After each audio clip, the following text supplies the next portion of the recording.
Jungkook deeply regretted it because Jimin had to be rushed to the hospital in a weakened and unconscious state. But the most shocking part wasn't just Jimin's critical condition. It was the reaction from his group mate and close friend, Jungkook, who for the first time was seen crying and expressing deep remorse. What actually happened? And why does Jungkook feel responsible? According to internal information from military medical sources, the incident happened suddenly during a morning drill. Jimin appeared unstable during formation, eventually needing support from 2 medical personnel to reach the treatment room. Not long after, Jungkook arrived with a blank expression, heavy steps, and a gaze unlike his usual self. He refused to speak to anyone and went straight to the medical waiting area, eyes fixed in one direction, the ICU room where Jimin was being treated. A medical officer, who wished to remain anonymous, revealed that Jimin had previously shown signs of extreme exhaustion. He was often seen losing focus during physical training and had complained of severe dizziness. However, Jimin chose to hide his condition. I'm okay. Don't report this to the commander, he told Jungkook the night before the incident. That sentence now weighs heavily on Jungkook, who feels he failed to protect his friend. An emotional statement eventually shared by a military medical staff member, Jungkook admitted, "I should have been more sensitive. I knew he was exhausted, but I believed he was strong. That was my biggest mistake." Jungkook, known as a strong and cheerful person, changed drastically after the incident. He refused to return to the barracks, stayed in the hospital's waiting room, refused to eat, and just stared silently at the treatment room.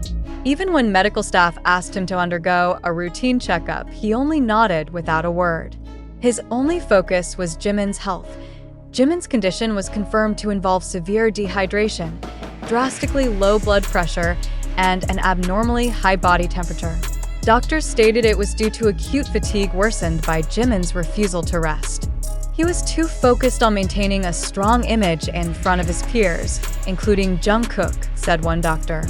Unfortunately, his body couldn't keep up with his determination. Jungkook's regret was not only expressed in words. He even requested to the military commander to be allowed to stay with Jimin during his recovery. The request was granted, considering Jungkook's concerning emotional state. Commander Jimin held an internal conference and announced a review of training intensity for all soldiers, citing Jimin's case as a serious warning. "This is not about celebrity status," said Commander Han. "This is about being human, and we must protect one another." Surprisingly, HYBE labels responded just as quickly.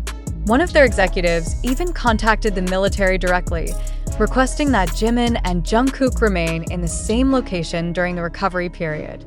"Don't separate them. That's our only request," said a HYBE representative in a private statement. Meanwhile, the internet exploded with hashtags #GetWellSoonJimin and #StayStrongJungkook. ARMY, BTS's fanbase, showed overwhelming solidarity by making support videos, sending emails to military headquarters, and holding online prayer gatherings. Yet amid the wave of empathy, some began questioning the validity of the information. As of this writing, there has been no official statement from South Korea's Ministry of Defense or Big Hit Music regarding Jimin's condition. The public relies solely on unofficial testimony and leaked internal info circulating on social media. Some suggest this might be a narrative exaggerated by media or fan bases. Regardless of circulating speculation, the fact that Jungkook showed such deep emotion indicates something serious is happening. A nurse even said he wasn't wailing, but his tears wouldn't stop. That's not something you can fake. Jimin's condition is now reported to be gradually stabilizing, though he remains under intensive care. Doctors estimate a full recovery will take another 2 weeks before he can resume light training. Jungkook, meanwhile, still stays at the hospital, tirelessly accompanying his friend every day. When asked by a nurse if he wanted to return to the barracks to rest, Jungkook simply replied softly, "My training today is taking care of him."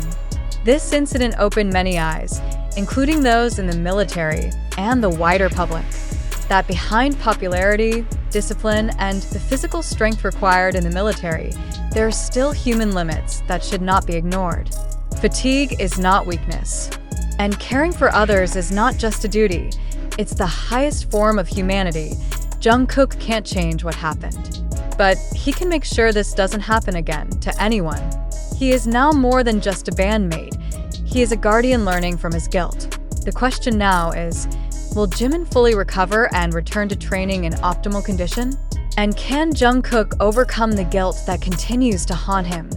One thing's for sure, this moment serves as a bitter reminder that even among the brightest stars, there remains a human side that hurts, regrets, and struggles in silence. This is not a story about fame, but a story about friendship, responsibility, and sincere humanity. As one medical staff member said upon seeing Jungkook and Jimin together, it's not just Jimin's body being treated here, it's Jungkook's heart, too. Now, the whole world can only wait, hope, and pray. That time will heal everything, including wounds unseen by the eyes and only felt by the heart. The shocking event involving two BTS members, Jungkook and Jimin, still leaves a big question in the public's mind. What really happened at the 5th Division military base? Is it true Jimin was rushed to the hospital due to extreme exhaustion and Jungkook expressed deep regret, even crying in the treatment room? Or is this simply a narrative built to stir emotions, strengthen emotional ties between artists and fans, and maintain their relevance during military hiatus? These questions cannot be ignored. We're not talking about a trivial issue or a light rumor. This is about a public narrative that touches on the most sensitive points: health, friendship, and human regret. But precisely because of that, we as a society must ask, how far can we trust the story? Are we engaging with reality, or being drawn into a carefully crafted scenario? Most of the information related to this incident hasn't come from official press conferences or verifiable medical documents. Instead, the story has spread rapidly through TikTok clips, Twitter posts from anonymous fansite accounts, and speculative snippets from YouTube channels that often prioritize drama over accuracy. Of course, there's nothing wrong with expressing concern or responding emotionally to such news. But are our emotions being subtly exploited? Let's reflect seriously. If Jimin truly collapsed due to exhaustion and needed intensive care, why hasn't there been an official statement from the Ministry of Defense or Big Hit Music? Is it possible for two public figures as prominent as Jungkook and Jimin to go through such a dramatic emotional event without any administrative trace or public clarification? We must also question the sources of the information circulating. For example, the claim that Jungkook sat silently in the treatment room with tears falling. Who witnessed that firsthand? Are there verifiable witnesses? Or are we simply accepting stories from anonymous accounts that often build tales based on assumptions and fan desires? In this digital age, narratives can be constructed very neatly without strong factual support. So, are we becoming victims of emotionally driven content strategies? Undeniably, BTS and its members possess extraordinary appeal. Their closeness, both as group mates and friends, is a foundational element fans use to build emotional bonds. But when narratives like this emerge, highlighting the physical suffering of one member and the deep regret of another, are we truly seeing reality?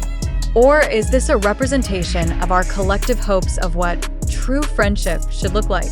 We all know that the entertainment industry, including K-pop, is highly skilled at shaping image and sustaining public emotion.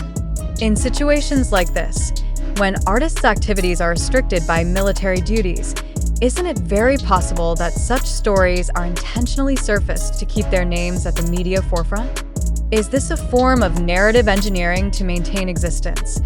Of course, it's not fair to immediately conclude that the entire story is a hoax. But we also can't blindly accept everything without a critical stance.